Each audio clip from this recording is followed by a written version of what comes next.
watching the nation's best college newscast. 11 News at Noon starts now. McNeil convicted. The former Pleasant Grove doctor's murder trial is over. We'll tell you what his family says about the verdict and what will happen next. Protect and serve. BYU ROTC gets some special lessons on honoring the flag and those who defend our freedom. And hit the slopes. If the cold weather has you down, ski season might be the remedy. Find out where you can go to shred some fresh powder today. I'm London Clausen. And I'm Randall Vaudry. Welcome to 11 News at Noon. The jury in the Martin McNeil trial found McNeil guilty of murdering his wife. The jury deliberated for 11 hours before announcing the guilty verdict at 1 a.m. on Saturday. McNeil showed no emotion as the clerk read the verdict, but Michelle McNeil's family and friends let out some screams of joy. State of Utah versus Martin Joseph McNeil, we the jury, having reviewed the evidence and testimony in the case, find the defendant as to count 1, murder, guilty. As to count 2, obstruction of justice, guilty. I was just shaking. I was trembling. I was so scared and nervous. The family's reaction reflects what they say is a relief and happiness with the verdict. We're just so happy he can't hurt anyone else. Under Utah law, Martin McNeil will face the possibility of 15 years to life in prison for the murder of his wife, Michelle. We miss her mom. We'll never get her back. But that courtroom was full of so many people who loved her. And up to another 15 years for obstruction of justice. I thought I knew him. Now we've really come to understand who he really is, and he's a calculated, cold murderer. Some jury members say the testimony of McNeil's oldest daughter, Alexis Summers, is what won them over. It's a very amazing experience to be able to hug each of the jurors and thank them. McNeil and his mistress are also facing identity theft charges after Gypsy Willis began using the name Jillian McNeil in official documents. Martin McNeil will be sentenced on January 7th. Red, white, and blue is covering the nation today, and Patriots are filling Timpview High School in Provo. 11 News reporter Kylie Patton visited Timpview this morning. Now, Kylie, what are students doing to honor the veterans? Timpview student body government worked together with America's Freedom Festival in Provo to show their love, support, and gratitude that Utah County has for our veterans.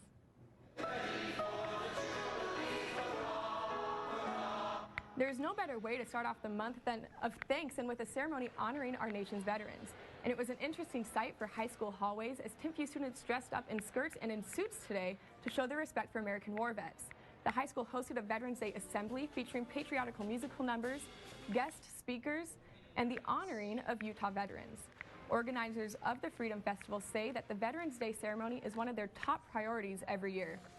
Since September, Timpview's student government made preparations for the event, with students organizing speakers, performers, seating arrangements, and even helping coordinate decorations. Veterans expressed their thanks to the students at Timpview and agreed that the best way for the youth to show their thanks is to learn about the past, express gratitude to servicemen and women, and to ultimately remember that freedom does not come free. Community members invited veterans and their families to a free luncheon after the ceremony as an additional way to express their thanks to all that they have done for our country. Kylie Patton, live in the newsroom. Now, Kylie, what were the overall feelings of this event? From talking to the veterans that were in attendance today, many of them expressed an overwhelming sense of gratitude that the community was even taking the time to show their thanks for what they have done. And they hope that the students who are there today will take time to reflect on history and honor those who have taken time, and many of them their lives, to defend them and their families. It's great to see that support for those veterans. Thanks, Kylie. People look up at Old Glory flying high today, thinking about more than just a flag. 11 News reporter Aubrey Jones spoke with the ROTC at BYU about what the flag means to them. The United States flag is the most recognized symbol of our country, but to the military, taking care of the flag is also a way to honor those that have fought bravely for our freedoms. Always remember, never forget! Whenever and wherever the Stars and Stripes are present, members of the armed forces immediately stand at attention. They greet the flag with reverence as they remember those who have given their lives for our country. We have a proud heritage, and we stand on the shoulders of giants. And one of the ways that we honor those that are either currently serving or those that have paid the ultimate sacrifice is by the way that we treat, care for, and honor the flag. Air Force cadets at Brigham Young University wake up in the early hours of the morning to train, but a small group called the Color Guard gets extra coaching on how to carry and respect the flag. For Austin Leftwich, bearing the flag is also a way to honor his father. I've always looked up to my father because he's in the Air Force, and it's just really helped me to be the best that I can be in all things that I do because he's just set such a great example. Major says that honoring the flag also commemorates their military brothers and sisters. Because really, if you look at it, the military is a family affair. It's not just a military member, it's the individuals that support them. The BYU Color Guard participate in events such as sporting games, assemblies, and other ceremonies to teach the community what it means to respect the flag. Cadet Leftwich said that one of the best ways to honor veterans and other members of the armed forces is to simply say thank you. He says that will always brighten their day and lets them know that they are appreciated. London? And we are thankful for them. Thanks, Aubrey. Leaders of the LDS Church say they are actively working to make contact with missionaries who are unaccounted for in the Philippines.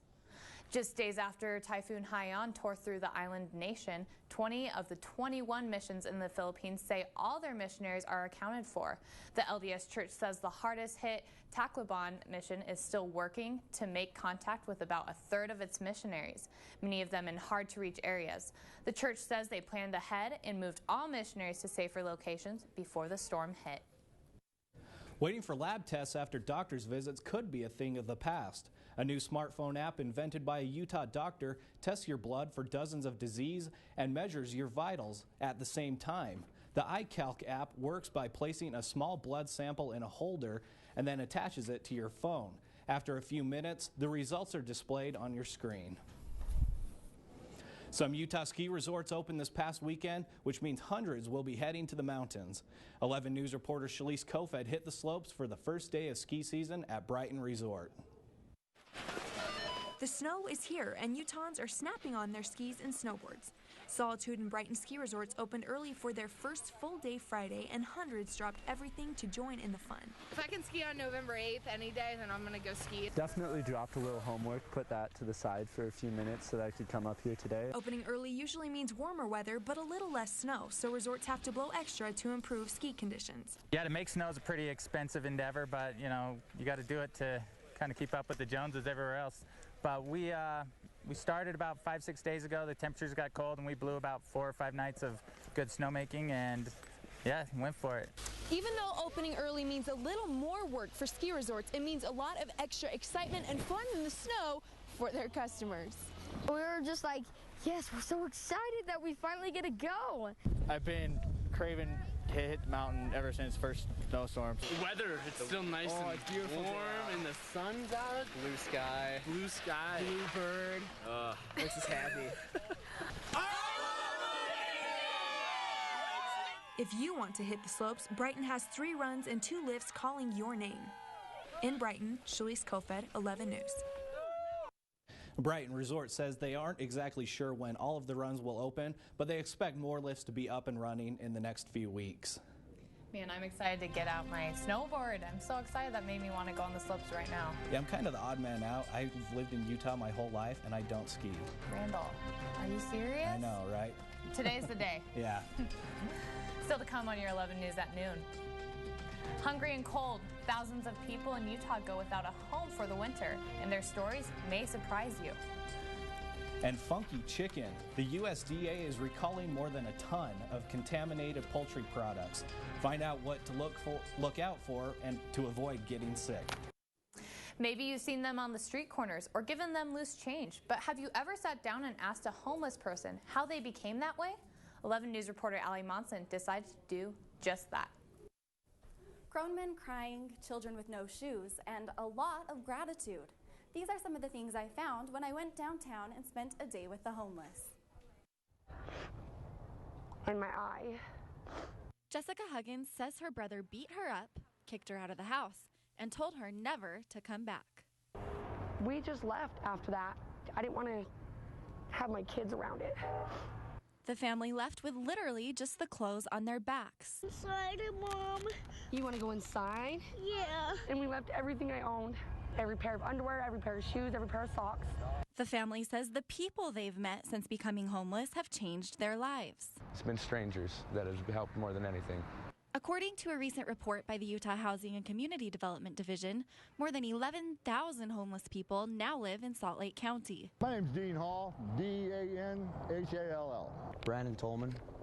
My name is Cody Armstrong. My name is Alan Inslee. E-N-S-L-E-Y. The report also says that many people become homeless because of sickness, trauma, and abuse. Life was a roller coaster. My PTSD kicked in, my anger issues arose. I grew up here in Salt Lake City in the church. It's the Church of Jesus Christ of Latter-day Saints. I'll take pride in it. I guess I didn't know who I was really. Others blame themselves for the situations they're in.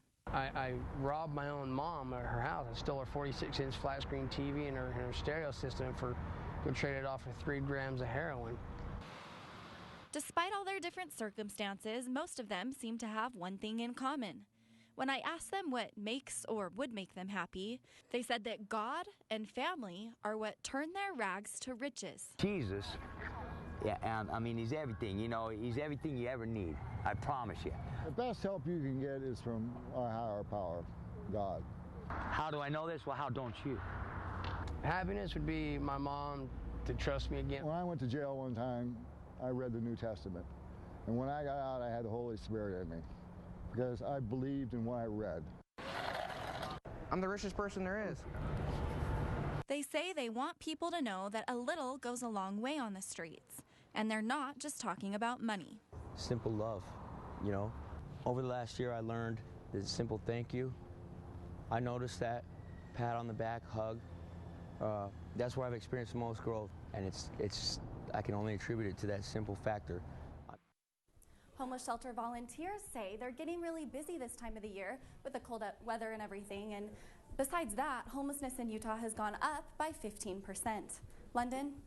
Wow, that's so sad to hear. Thanks, Allie.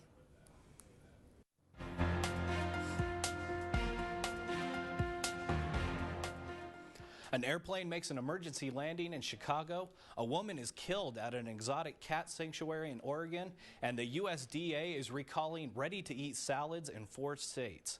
Here's your look at news from across the nation. Passengers are home safely today after an engine cover ripped off of their plane shortly after takeoff in Chicago. A passenger saw the cover come off and notified the flight crew and the pilot, who quickly turned around the plane. No one was hurt on the flight, and inspection crews later found the engine cover on airport property. A cougar attacked and killed a zookeeper at a wildcat haven sanctuary in Oregon. Administrators say the woman was the head keeper and broke company rules by not locking up the cats and then entering the enclosure herself. Investigators say there were 2 cougars in the enclosure when she was attacked and are still looking into why she entered the enclosure alone. The USDA says E. coli is to blame for the recall of more than 180,000 pounds of ready-to-eat chicken, salads, and sandwich wraps. The contaminated food is linked to the sickness of at least 26 people in 3 different states.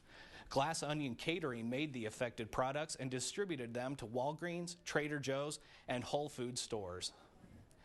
And that's your look at news from across the nation. London? Thanks, Randall. Now, Kathleen, the weather was beautiful this weekend. Are we going to keep seeing that kind of weather? We will. It'll be bright and sunny the rest of the week. I'll let you know more with 11 weather when we return.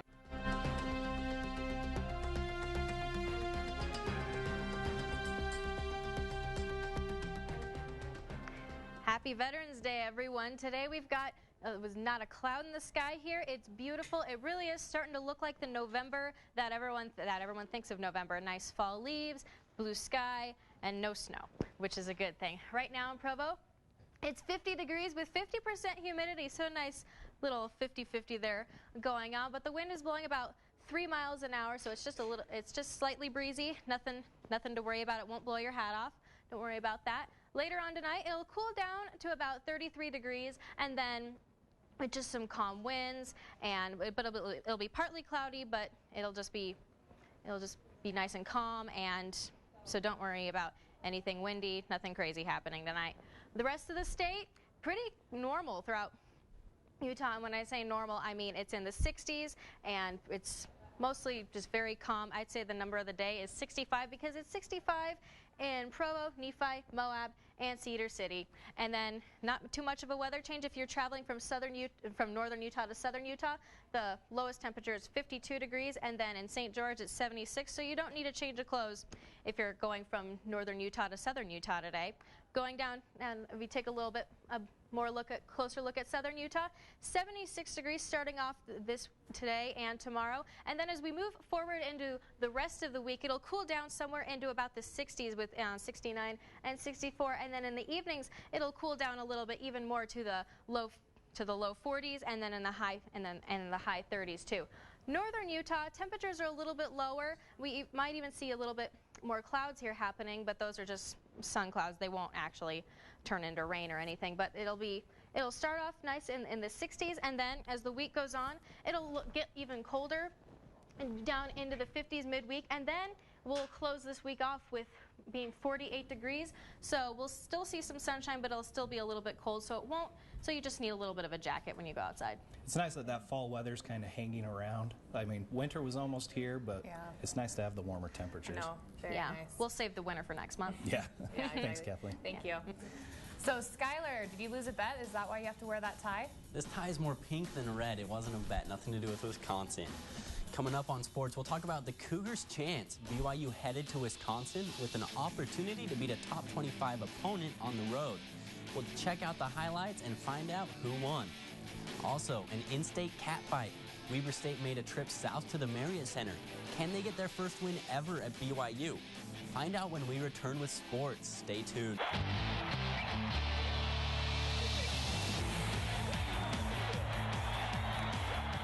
BYU football has been hovering just outside the top 25 for a few weeks now, and on Saturday they had a chance to break through by beating ranked Wisconsin at Camp Randall.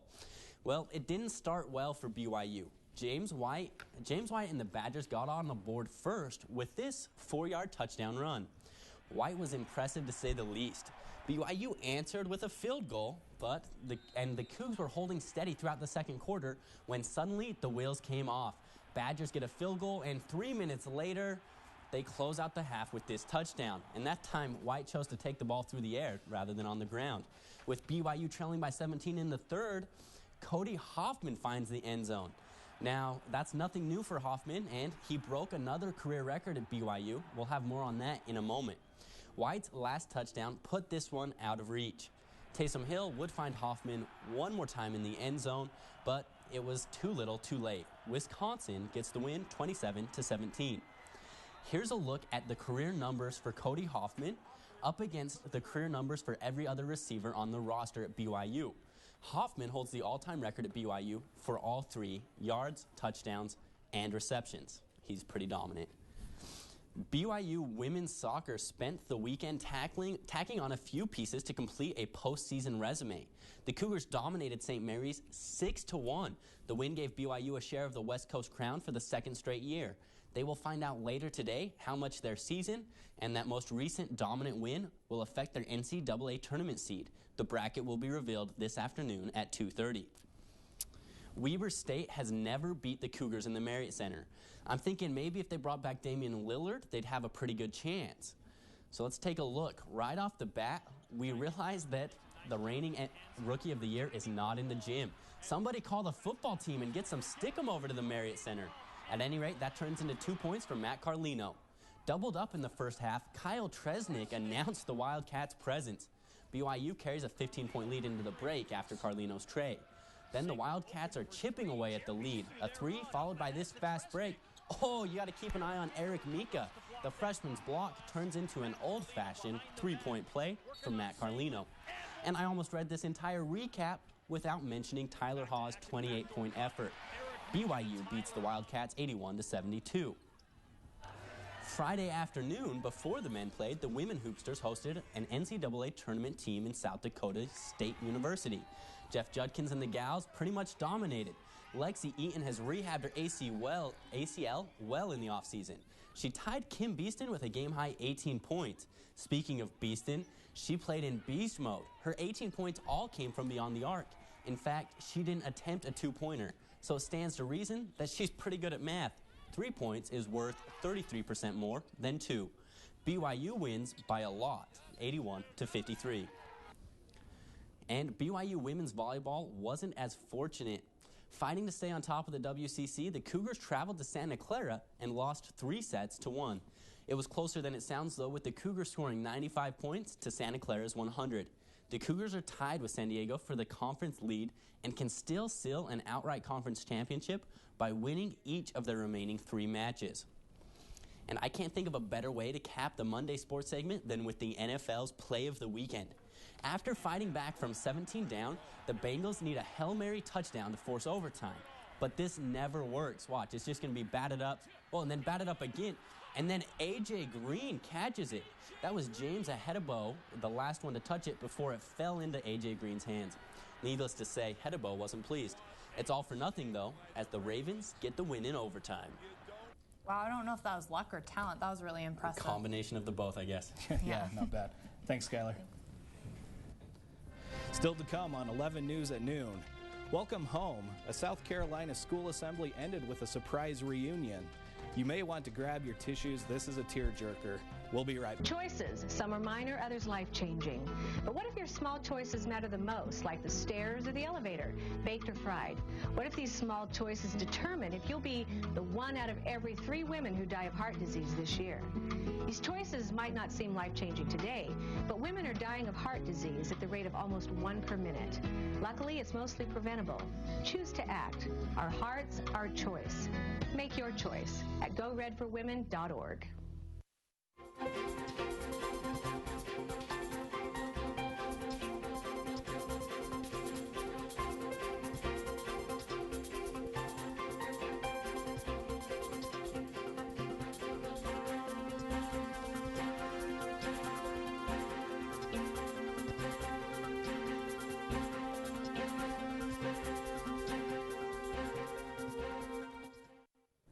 One South Carolina boy got a heartwarming surprise during a school awards assembly.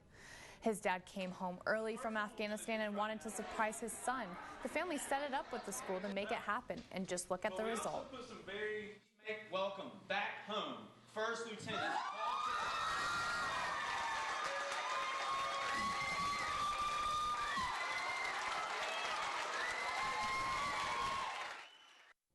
Wow, I got a little teary-eyed during that. Yeah, so sweet. Great story.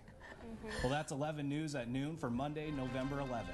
You can join us anytime on our website, 11news.byu.edu. Thanks for watching.